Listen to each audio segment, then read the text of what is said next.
देखिए इसमें ना दो चीजें हैं। यस।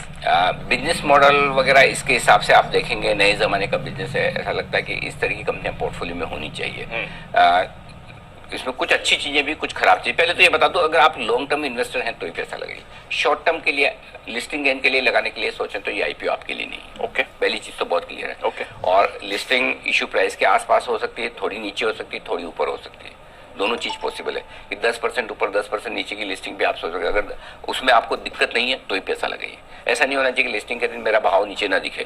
वो यही भाई अगले 5 दिन में मार्केट और 500 पॉइंट निकल गया तो कुछ नहीं कर सकते। आप मार्केट की रिस्क भी तो लेके चलते हैं। बिल्कुल। तो इसलिए लिस्टिंग गेन के लिए आज से मत सोचिए। और अगर फिर और आपको लगता है कि नहीं मार्केट की रिस्क है तो फिर आप लिस्टिंग होने के बाद खरीद लीजिए। तो पहली चीज तो ये, पैसा अगर जिसको लगाना है लंबे समय के लिए लगाना है, थोड़ा अभी लगाना है। और थोड़ा आप ये सोच के लगाइए, एक लोड जैसे आपने अप्लाई किया और ये लोड सोच के लगाइए, अच्छा मान के चलेगा अलॉटमेंट आ जाएगा फिर बता देता हूँ। नहीं तो बहुत बार लोग बोलते हैं हमको अलॉटमेंट नहीं मिलता, जिसमें मिलता है वो नीचे लिस्ट होता है। तो ये मान के चलेगा कि अगर नीचे लिस्ट हुआ तो आपको और लेना है तो ही लगाइए। क्लियर है?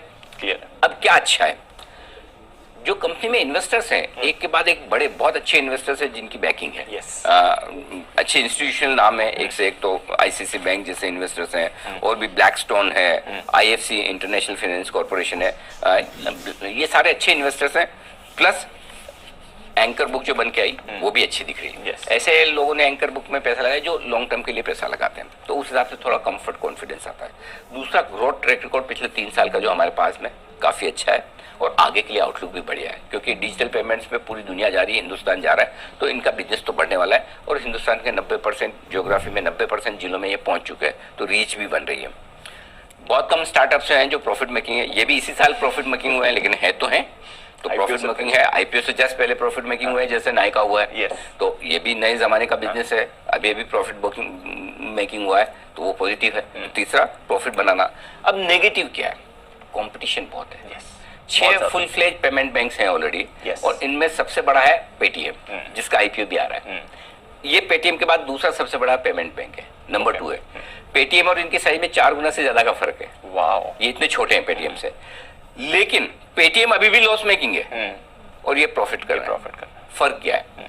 फर्क सिर्फ एक ही चीज का, पेटीएम का 20% हिस्सा जो खर्चा है रेवेन्यू का, वो जाता है ऐड करने में। हर एक जगह आपने देखा ना, क्रिकेट से लेकर हर जगह पेटीएम करो, पेटीएम। बिल्कुल। इनका सिर्फ 1% जाता है। वहीं ये पैसा बचा रहे हैं। ओके। कि कम ऐड करके, और ये जो थोड़ा बहुत किया भी होगा अभी आईपीओ आने के पहले क्या होगा, आईपीओ आने के बाद, तो ये जो पैसा बन रहा है ना, वो बन नहीं रहा, बच रहा है। पैसा बनने में, पैसा बचने में फर्क है। सो इन्होंने अपनी कॉस्ट को कंट्रोल किया, तो यही फर्क है। लेकिन इस स्पेस में कंपटीशन बहुत है जी। करेक्ट, बहुत ज्यादा।